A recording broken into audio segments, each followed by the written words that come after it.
Bonjour cher expert, comment tu vas? Bah écoute, dans cette vidéo, je vais répondre justement à Rokia. Rokia qui m'a demandé quel est le meilleur moment de sa vie pour entreprendre. Quel est le meilleur moment pour se dire bah il faut que je me lance en entrepreneuriat. Bah écoute Rokia, je vais pour t'expliquer mieux, moi je vais te parler de moi. Je vais te parler de moi, de comment moi j'ai procédé et tu vas voir que ça s'applique à beaucoup d'entrepreneurs à succès. Tu vas voir. Donc il faut comprendre une chose, Rokia, c'est que moi dès la première année d'université, dès que je suis arrivé à l'université, qu'est-ce que j'ai fait? J'ai commencé à épargner. En fait, j'épargnais, mais je ne savais même pas pourquoi je le faisais en fait.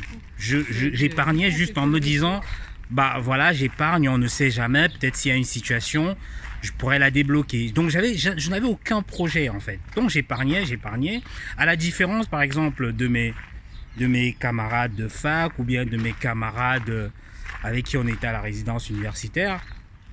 Donc pour eux, ce n'était pas la peine d'épargner en fait, parce que il fallait vivre, on était étudiants, donc il fallait dépenser et ils espéraient que lorsqu'ils auraient un salaire, ben là ils pourraient épargner. Mais moi je ne pensais pas pareil.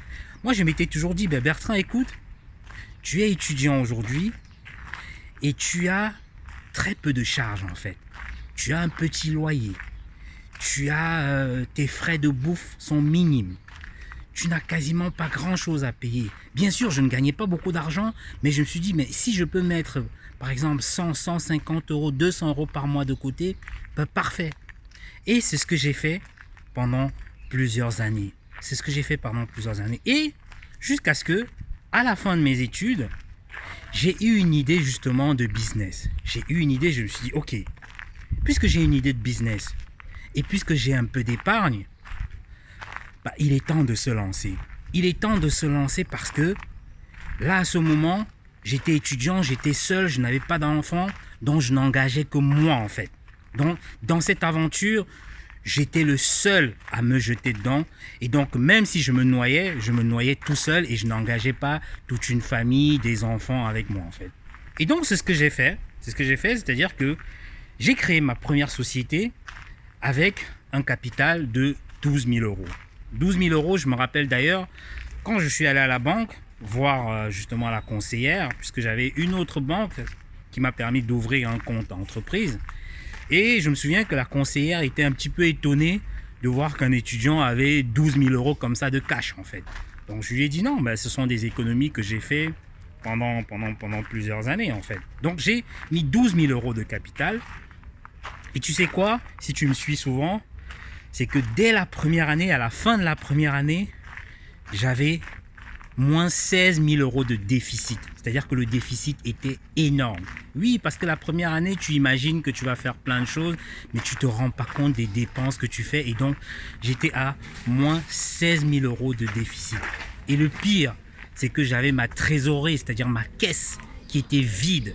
Parce que tu sais, quand tu as la caisse vide, tu peux rien faire. Tu peux pas payer tes salariés, tu peux pas payer tes fournisseurs, rien. Donc j'avais une caisse qui était vide, ma trésorerie était vide. Donc moi, qu'est-ce que j'ai fait? J'ai dû aller puiser de nouveau dans mes épargnes. C'est-à-dire que je suis allé dans mes épargnes, j'ai sorti encore 10 000 euros que j'ai réinjecté justement dans l'entreprise. 10 000 euros. Et ça, je peux te dire, je venais de terminer mes études et j'avais une épargne. Donc ces 10 000 euros, je l'ai souvent appelé ma balle de shérif. C'est-à-dire que c'était les derniers 10 000 euros de la vie ou de la mort, quoi, en fait. Et ça, c'était des 10 000 euros que j'ai mis en place, que j'ai réinjecté dans mon entreprise pour pouvoir relancer la deuxième année. Parce que sinon, j'aurais arrêté. Et c'est comme cela que, petit à petit, au bout de la troisième année, l'entreprise a commencé à trouver son équilibre et au bout de la quatrième, cinquième année, on commençait à gagner de l'argent, ainsi de suite. Tu vois? Donc je me suis servi justement de cette épargne que j'ai faite depuis le moment où j'étais un étudiant entre guillemets foiré et ça m'a permis de lancer mon entreprise et même de subvenir aux besoins de cette entreprise quand elle en avait encore besoin. Parce que j'ai dû réinjecter 10 000 euros. J'ai dû utiliser ma balle de shérif grâce à cette épargne que j'ai faite d'il y a longtemps. Donc, juste pour te faire comprendre que, très important, Rokia, je te réponds à toi, juste pour te faire comprendre que le meilleur moment pour te lancer, c'est lorsque tu n'as quasiment pas de charge. Lorsqu'en fait, tu n'as pas grand-chose en fait à perdre. C'est là le meilleur moment. Parce que il faut savoir une chose, c'est que les gens pensent faussement en fait. Et c'est une fausse idée. Les gens pensent souvent qu'en fait, il faut se lancer au moment où voilà, on a déjà ses diplômes, au moment où on a déjà mis des économies de côté, au moment où on a de l'expérience, au moment où on a même déjà acheté une maison. Beaucoup pensent faussement que c'est la manière à procéder. Non, tu ne dois pas procéder de cette manière. Parce qu'il faut comprendre une chose, c'est que plus en fait les années passent, et plus ton risque, ton goût au risque diminue en fait. Imagine ça un petit peu comme une sorte d'escalier. Imagine comme une sorte d'escalier, c'est que plus les années vont passer, plus ton goût au risque va descendre comme les escaliers. C'est exactement ça. Parce que quand tu as ton diplôme, ensuite derrière tu as ta carrière, ensuite tu as le salaire, ensuite encore tu as ta maison, tu as ta femme, tes enfants, tu vois que ton goût au risque diminue. Et ça, tu n'es pas prêt à revenir à zéro. Tu n'es pas prêt à le faire. À la différence justement de celui qui n'a rien à perdre et qui lui, il est prêt à reprendre à zéro en fait. Mais toi, tu n'es plus prêt à reprendre à zéro parce que c'est comme ça. Parce que c'est comme ça. Et pour illustrer justement ce que je viens de te dire là, je vais te prendre l'exemple des personnes à peu près connues en fait. Prenons le cas de Richard Branson. Je ne sais pas si tu connais Richard Branson, si ça te dit quelque chose. C'est le patron de Virgin. Richard, c'est le patron de Virgin. Et donc, qu'est-ce qu'il fait? C'est que Richard Branson, c'est quelqu'un qui est dyslexique. Il est dyslexique, ça veut dire que il ne sait pas, il a du mal à lire et à écrire. Oui, Richard Branson est dyslexique et a du mal à lire et à écrire. Et donc, qu'est-ce qu'il fait? C'est qu'à l'âge de 15 ans, il crée un journal d'étudiants et avec ses camarades. Donc, ils se mettent à vendre le journal, ça marche plus ou moins bien. Et il se rend compte que non, il faut qu'il se développe encore plus. Et il a 15 ans à l'époque. Et ce n'est pas lui qui écrit dans le journal. Donc ce n'est pas lui le rédacteur en chef. C'est plutôt ses amis parce que lui, il a du mal à écrire. Lui, il fait que des interviews en fait. Tu vois? Et ensuite, donc, il se fait un petit peu d'argent et il commence à se lancer depuis sa chambre d'étudiant. Il commence à se lancer dans la vente de disques par correspondance en fait. Tu sais, ce sont des tourne-disques de 45 tours de l'époque. Il les vend, c'est-à-dire que tu as des gens qui sont au fin fond de l'Angleterre qui commandent ces disques, dont lui il les achète à Londres et il leur envoie les disques en moyennant bien sûr sa commission.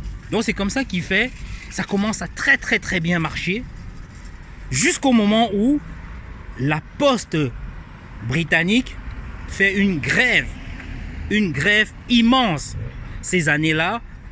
Et qu'est-ce que Richard Branson décide de faire? Il décide finalement d'investir dans un magasin physique. Donc il investit comme ça dans un magasin physique où on vient écouter des disques, de la musique. C'est vraiment quelque chose d'innovant à l'époque en fait. Parce que dans son magasin de disques qui s'appelle Virgin, d'ailleurs, il a installé des canapés, il a installé des petits poufs au sol comme ça là, et où tu vois des jeunes qui viennent, qui écoutent de la musique et en même temps qui achètent des disques en fait. Et c'est comme ça qu'il se fait de l'argent. Et puisqu'il est déjà dans le monde musical, il a pensé que, mais mince, en fait, là on est dans les années pop. On est dans les années pop où tu as les Beatles, tout ça. Lui, qu'est-ce qu'il fait? C'est qu'avec le peu d'argent qu'il a, il s'achète un manoir en fait. Il s'achète une grande maison qu'il transforme en studio de musique, en studio d'enregistrement. Donc tu as plusieurs chanteurs qui viennent comme ça, qui enregistrent des musiques justement dans son studio. Et ce n'est pas fini. C'est pas fini parce que ces chanteurs-là, il les produit, il les signe en production. Donc il gagne encore de l'argent sur la distribution de ces musiques. Et c'est comme ça qu'il se fait de l'argent, Richard Branson. Donc, tout ça juste pour t'indiquer que tu vois, quelqu'un qui s'est lancé très tôt, il n'avait rien à perdre et qui a développé comme ça son business. Et aujourd'hui, on sait que Virgin a même eu une compagnie aérienne, Virgin, je pense c'est Virgin Airways. Virgin, Richard Branson a énormément de biens, mais tout ça parce qu'il est parti justement d'une idée simple quand il était étudiant et il s'est lancé, il avait très peu à perdre parce que quand tu as peu à perdre, ouais, à ce moment tu peux te lancer, à la différence de celui qui a déjà une maison, qui a une femme, qui a des enfants, c'est beaucoup plus difficile, c'est beaucoup plus difficile. Donc encore une fois, juste pour te dire que le meilleur moment pour te lancer, c'est vraiment lorsque tu n'as plus rien du tout à perdre. Ça, c'est très très important. Quand tu es même étudiant, c'est le meilleur moment. Tu as très peu de charges. Bon, cependant, si par contre, tu as déjà quand même dépassé cette période-là, cette période de l'insouciance, cette période où tu étais étudiant, il y a toujours un moyen. Il y a toujours un moyen. Pourquoi? C'est que tu peux quand même toujours te lancer.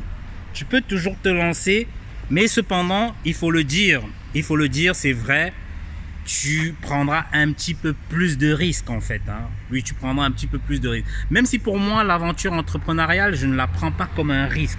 Pour moi, c'est un cadeau, l'entrepreneuriat. C'est un cadeau parce que tu te découvres en fait, parce que tu découvres tes limites, parce que tu es maître de toi. Et quand tu as atteint un certain niveau, tu vas te rendre compte que, en fait, tu n'as plus peur de rien. Peu importe la situation économique, peu importe ce qui se passe autour de toi, bah, tu as déjà tellement compris de choses que tu peux générer de l'argent, générer des revenus par toi-même. Tu n'es pas forcément obligé d'avoir un emploi, d'attendre par exemple un employeur qui va te donner un salaire, un poste, ainsi de suite. Non, quand tu atteins un certain niveau, tu vas te rendre compte que là, tu es tellement sûr de toi, peu importe ce qui se passe, bah, tu auras des idées et tu auras une manière de générer du revenu. Donc c'est ça en fait, c'est pour ça que je dis l'entrepreneuriat c'est une aventure, c'est un cadeau pour moi. Ce n'est pas un risque, je ne prends pas ça comme un risque. Donc pour finir, Rokia, je vais pas terminer cette vidéo sans justement te faire part d'un proverbe chinois. C'est un proverbe chinois que j'aime bien et que j'utilise souvent. C'est qu'on dit souvent que le meilleur moment pour planter un arbre, c'était il y a 20 ans. Mais le deuxième meilleur moment pour planter un arbre, c'est maintenant.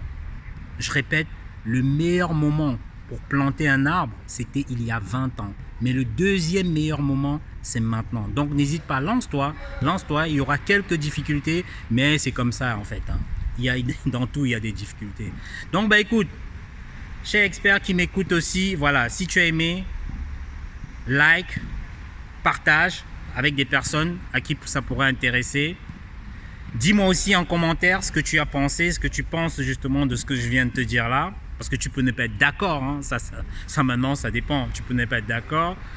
Et puis, autre chose, abonne-toi. Abonne-toi à cette chaîne parce que ici, nous on parle business, on parle entrepreneuriat et il y a toujours des pépites comme ça pour lesquelles tu pourras, avec lesquelles tu peux appliquer dans ton entreprise. Donc ça, c'est une chose. Et puis, autre chose, c'est que nous avons un live ce samedi. Comme tous les samedis, nous avons un live extrêmement puissant. Et ça, ce sera sur les modèles mentaux. Les modèles mentaux, en fait, ce sont des habitudes qu'un chef d'entreprise doit avoir pour prendre des décisions rapidement. Ça, c'est très, très important. Parce que ces modèles mentaux te permettent comme cela ouais, de te battre en fait dans ce monde entrepreneurial qui est un petit peu compliqué en fait. Hein. Ça te permet justement de t'en sortir dans ce monde entrepreneurial. Donc samedi, on va parler des modèles mentaux. Donc il faudrait être là, c'est samedi 21h, heure de Paris. Et comme ça, on va brainstormer ensemble, on va échanger ensemble. Ben écoute, voilà, donc je te dis à samedi, c'était Bertrand Nouadj, le décongeleur de cerveau. On se dit à samedi. Ciao, ciao, ciao, ciao, ciao, ciao, ciao.